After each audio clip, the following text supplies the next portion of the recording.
In the White House blueprints, there are stairs leading to what appears to be a solid wall. The White House calls it a ballroom.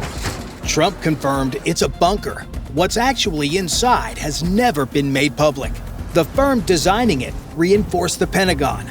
The company building it has constructed $24 billion worth of hardened government facilities, projects most Americans will never know exist. A federal court has given a classified filing that even the opposing lawyers weren't allowed to read.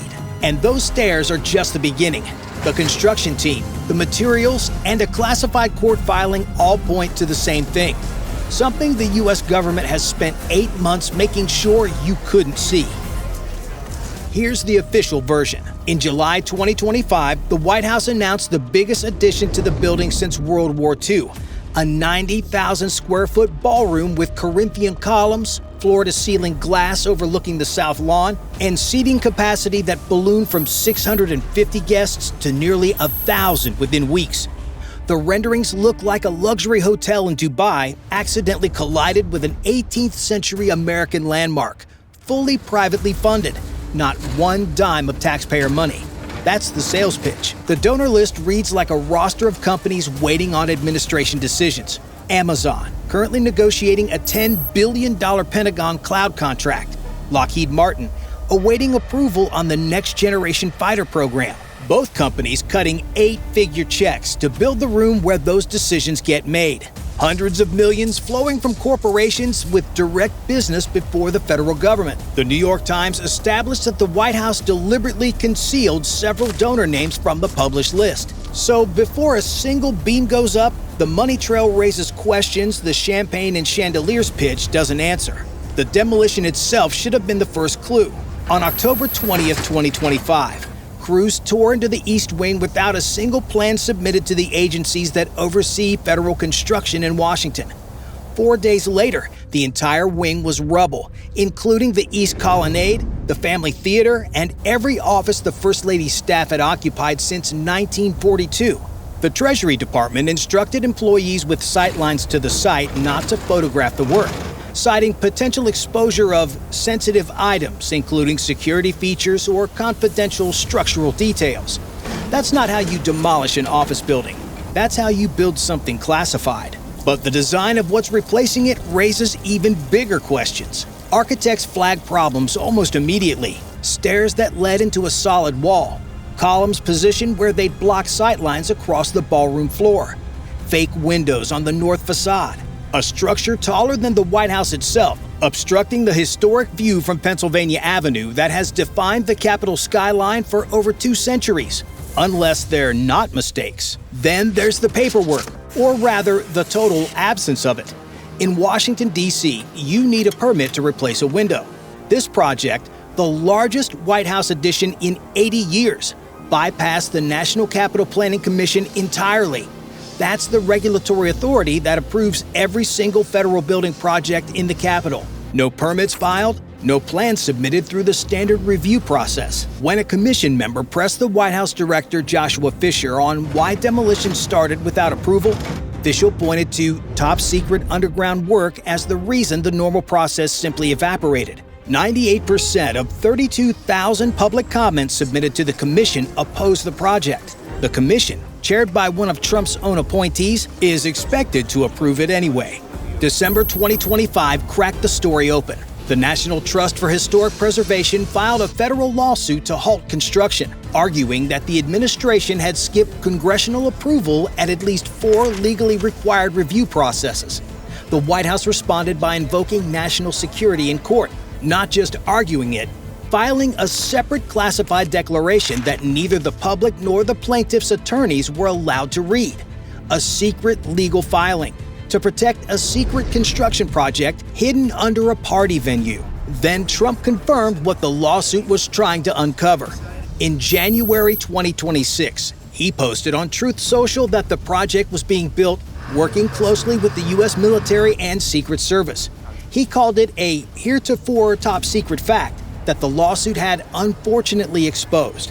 He wasn't angry that a secret had leaked. He was angry that a lawsuit made him say it out loud. The full confirmation came on March 29, 2026, aboard Air Force One. Trump held up the architectural renderings for reporters while shuffling through oversized placards and said it plainly. The military is building a massive complex under the ballroom. The ballroom essentially becomes a shed. Bulletproof glass, drone-proof roofing, ahead of schedule and under budget. The cost of the underground portion, separate from the ballroom's $400 million budget, remains classified. Walk onto this construction site and every detail tells you exactly what's going on underneath. Start with who's doing the work, because the team alone dismantles the ballroom story. Clark Construction won the general contract, one of the largest builders of hardened government facilities in the country, with a federal project portfolio exceeding $24 billion. They built the National Museum of African American History and Culture. They managed phases of Amazon's HQ2 in Arlington. Their track record of sensitive government construction stretches back decades and includes projects most Americans will never know exist. AECOM handles the engineering, the #1 design firm in America, and the architect, Shalom Baranis Associates, the same firm that led the billion-dollar renovation and reinforcement of the Pentagon. They've designed and restored the Treasury building directly across the street from the White House, the Federal Reserve headquarters, and the General Services Administration building. You don't assemble this team to build a party venue. You assemble this team when the building needs to survive the end of the world. Now picture the engineering challenge from above. You're excavating a massive underground complex beneath a structure that's been standing since 1792. The President of the United States lives upstairs. Original foundation stones personally approved by George Washington sit directly above the dig site. Every modification technically requires historic preservation approval from agencies that weren't consulted. And you're digging directly underneath all of it while keeping everything above perfectly stable. Here's how the underpinning works.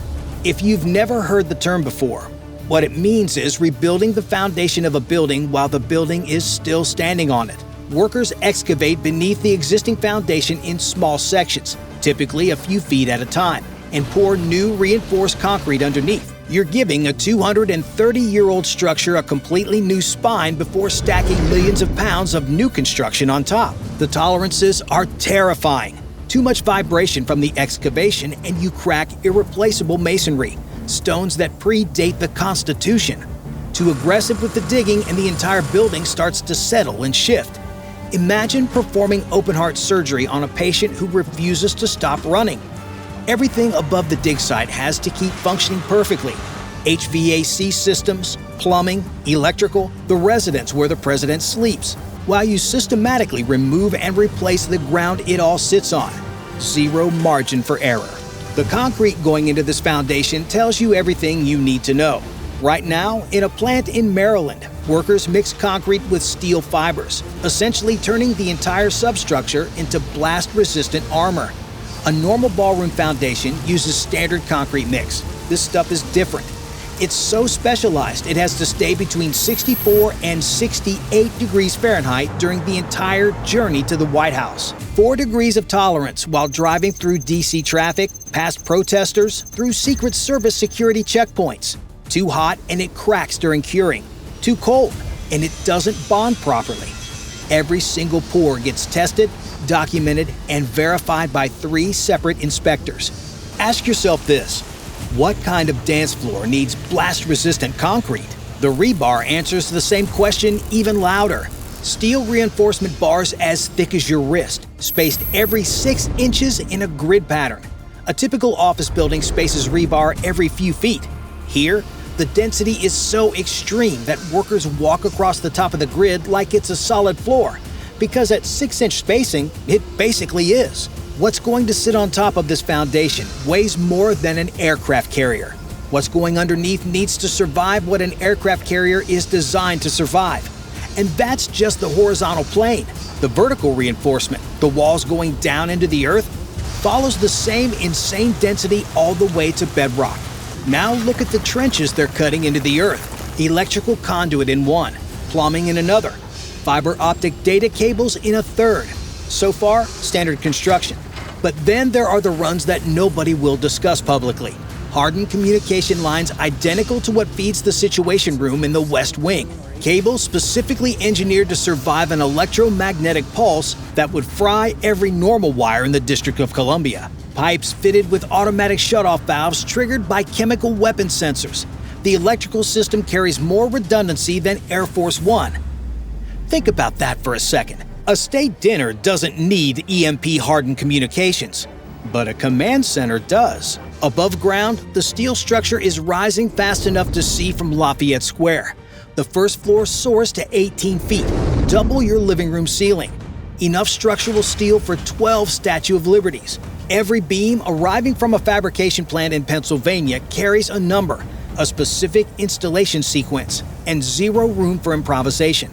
Think of it as the world's most expensive IKEA furniture, except one wrong piece and 90,000 square feet comes crashing down. The trusses spanning the main ballroom require a 200-foot clear span with zero columns. No interior supports anywhere. That means individual steel assemblies so massive they need police escorts through 3 states and can only move on specific routes at night when the roads can handle them. When the weather doesn't cooperate, the convoy waits. These trusses don't bend to schedules. The glass going in is even more telling. 30-foot tall panels, 10 feet wide, 5 inches thick, 3,000 pounds each, and every single one is bullet resistant. 3 separate factories are running around the clock because no single facility can produce enough of this specialized glass on schedule. These panels face the south lawn where Marine One lands, meaning they have to withstand hurricane-force rotor downshafts multiple times a day, every day, indefinitely. Bulletproof glass engineered to survive helicopter downdraft. For a ballroom. White House Director Joshua Fisher told the National Capital Planning Commission the project provides resilient, adaptive infrastructure aligned with future mission needs. Government language. Translated, this building needs to survive whatever comes next. Everything going into the ground is designed to protect something underneath it. The question is, protect it from what? The facility that sat beneath the East Wing for 83 years was the Presidential Emergency Operations Center, the PEOC. Roosevelt ordered it built in 1942 after Pearl Harbor, when Washington faced the prospect of aerial bombardment for the first time. 16 seats around a conference table. The Defense Red Switch Network, the military's actual red phone, independent power, ventilation, water, and enough supplies to sustain the president underground for a short-duration emergency. A source who had been inside described it to CNN as a very complicated submarine built in the 1940s. Separate power backups, separate water backups, separate air filtration. All of it running on infrastructure designed when radar was cutting-edge technology. That submarine protected every president from Roosevelt through Biden. In October 2025, the PEOC was demolished along with the East Wing. Not renovated, not upgraded. Demolished. Every wall, classified communications line, and system that kept that facility running for 8 decades, ripped out and hauled away as rubble. A source told CNN that all of the subterranean structures, including heating, ventilation, and underground facilities used by the White House Military Office and Secret Service, appear to no longer exist, because the threat model in 2026 is a completely different universe. Let's start with speed. Russia and China have fielded hypersonic missiles traveling above Mach 5, over a mile per second. A hypersonic weapon launched from a submarine in the Atlantic reaches Washington in under 3 minutes. That's not a typo. 3 minutes from launch detection to impact. The new facility has to be reachable from the Oval Office in under 60 seconds and fully operational the moment the president arrives. The old PEOC's communications infrastructure took minutes just to spin up. Minutes it no longer has. Electromagnetic pulse changes the equation entirely. A single nuclear warhead detonated at high altitude, say 200 miles up, wouldn't directly harm a single person on the ground. But the EMP would fry every unshielded electronic system across the entire eastern seaboard in a fraction of a second. Every computer, phone, and communications network, all dark. The new facility has to function as a complete Faraday cage, an electromagnetic fortress where every wire, every conduit, every ventilation shaft is wrapped in continuous conductive shielding, so the president can still command the military after everything above ground goes silent. One unsealed penetration anywhere in the shell, one improperly grounded panel, and the entire protection scheme fails. Modern bunker-busting munitions add another layer of complexity. America's own GBU-57 massive ordnance penetrator weighs 30,000 pounds, roughly as much as a city bus, and punches through 200 feet of earth or 60 feet of reinforced concrete before detonating its 5,000-pound warhead. The Air Force used it in combat for the first time in June 2025 when B-2 Spirit bombers dropped 14 of them on hardened nuclear facilities in Iran. U.S. adversaries are developing equivalents. The new complex has to sit deep enough and hard enough that a direct surface hit doesn't reach it. Here's the engineering math behind those walls. Standard military bunker construction requires survival of overpressure exceeding 1,000 kilopascals. Roughly 150 pounds per square inch of blast pressure slamming into every surface simultaneously. Your house collapses at 3 psi. The walls of this facility have to withstand roughly 50 times the force that would flatten your living room. Concrete over 3 feet thick, rebar so dense the structure contains more steel than stone by volume. Then the threats you can't see: chemical, biological, radiological, and nuclear filtration, CBRN, CBRN for short. Every cubic foot of air entering the complex gets scrubbed for anthrax spores, nerve agents, and radioactive particles through filters that would make a pharmaceutical cleanroom look casual. On top of all that, drone swarms. $300 first-person view drones delivering precision strikes in the center of any city on Earth. 5 years ago, this wasn't a realistic battlefield threat. Today, it's an everyday reality in Ukraine. Trump specifically mentioned drone-proof roofing, hardened overhead protection against the cheapest, most acceptable weapon in the modern battlefield. So what's actually down there? The specific details remain classified, but based on Trump's own statements, modern Department of Defense standards for hardened command facilities, and sheer scale of what's going into the ground, the picture assembles itself. Start with the command center itself, significantly larger than the POC's 16 positions, likely 30 to 40 stations around a video wall that can display real-time data feeds from every theater of operations simultaneously. Direct links to the North American Aerospace Defense Command, NORAD, Strategic Command, every military branch, and NATO allies. Direct connectivity to the two primary continuity of government sites, Raven Rock Mountain Complex in Pennsylvania and Mount Weather Emergency Operations Center in Virginia. An upgraded Defense Red Switch network, the same red phone system, but fully digital and running on fiber optics that can't be tapped or jammed. The layout compartmentalizes everything. Separate secured zones for the President, Joint Chiefs, Secret Service, and intelligence agencies, designed so that a security breach in one section doesn't compromise the others. Each zone operates on independent communication circuits. A medical suite staffed and equipped for extended trauma care. Because if the president needs emergency medical attention during a crisis, evacuating to Walter Reed isn't an option. Living quarters engineered for weeks of sustained occupation, not the few hours that the old PEOC could sustain. Autonomous generators, backup batteries, independent water treatment, food reserves, and multiple entry and exit points, including emergency escape routes that have never appeared on any public blueprint. And those stairs the New York Times flagged, the ones that lead from ground level into what appears to be a solid wall with no connection to any entrance into the ballroom, they don't lead to nowhere. They lead down. Bye for now.